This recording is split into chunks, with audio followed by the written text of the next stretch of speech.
Good morning, everyone. Greetings from Traffic Directorate. We have a press briefing for you for this week.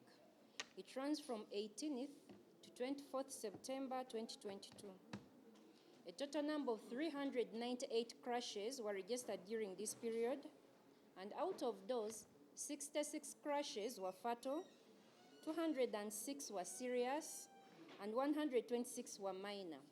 We had the number of victims out of these crashes, and the victims were 386. So out of the 386, 77 people died, and 309 sustained serious injuries. The major causes of these crashes were attributed to reckless riding and reckless driving. Those riders of motorcycles who think they are faster than vehicles, and those who think they can fit everywhere. They attributed to these crashes. Also the weather, it's a rainy season. Most people don't know how to drive during rain seasons. And others have refused to work on their vehicles. Find the tires are not good, the vehicle will slip. The wipers are not working well, visibility is affected. The ACs are not working, you find the aeration becomes a problem. So visibility is affected still. There is speeding and not respecting road signages. A lot of roads are under maintenance. The signages have been put in place, but people don't read them and don't respect them. They end up crashing.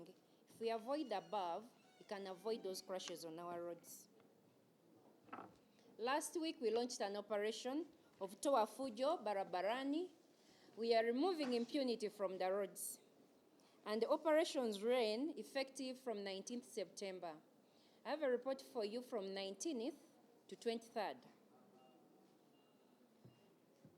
We had vehicles that were impounded, and this was majorly in Kampala metropolitan area. In Kampala East, 6 government vehicles were impounded in those 5 days.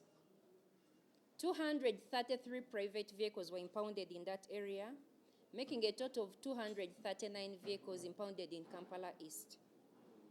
For Kampala North, 26 government vehicles were impounded, 285 private vehicles were impounded, making a total of 311 vehicles impounded in Kampala North. For Kampala South, 1 government vehicle was impounded and 182 private vehicles, making a total of 183. So the total number of vehicles impounded were 33 government vehicles, 700 private vehicles, making a total of 733 vehicles impounded on the road, driving carelessly and using illegal lights and sirens on the road. We had targeted operations that we're doing. And I told you these operations run at the peak hours of the day. So in the targeted operations, we had illegal lights. Those impounded for driving on the road with illegal lights were 524. And those who were arrested for driving careless on the roads were 209. So you see the number. 524 vehicles all had those illegal lights and sirens. And 209 were driving on the wrong side of the road. The action that we took. Those that were issued EPS tickets were 342. Those that were cautioned were 13. Some of you always ask me, where does police forgive when? We cautioned 13. Those that had lights and the lights were removed were 511. Those that were deregistered were 75. So far, the operation has achieved success. We are continuing with our operation. It has not stopped yet. It's going on, so that we fight the impunity on our roads.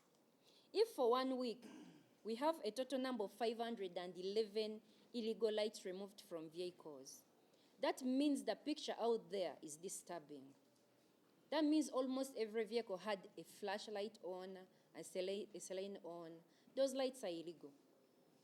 We are here as the Directorate of Traffic to thank everyone who disabled those lights before we impounded your car, and those who removed them before we impounded your vehicles, and those who have kept the left. In Uganda, we drive on the left. We don't drive on the right. Those who have maintained in the lane, we are grateful and we thank you. And we request you to maintain the same. For those who are stubborn and are continuing to use the illegal lights and the sirens on, a tougher action is going to be taken this week. So we are proceeding with the operation, and the following are expected out of all the drivers on the roads. No driver is going to be allowed to drive in the opposite direction of the traffic flow on the road. We keep the left. You're found driving on the right, facing the oncoming traffic, we are going to arrest you, and the tougher action is going to be taken. Those VIPs that think are entitled to the right of way, yet by law you don't have a right of way, approach the Minister of Works and Transport, task him to amend the law for you, or come up with a statutory instrument in place to cater for that category.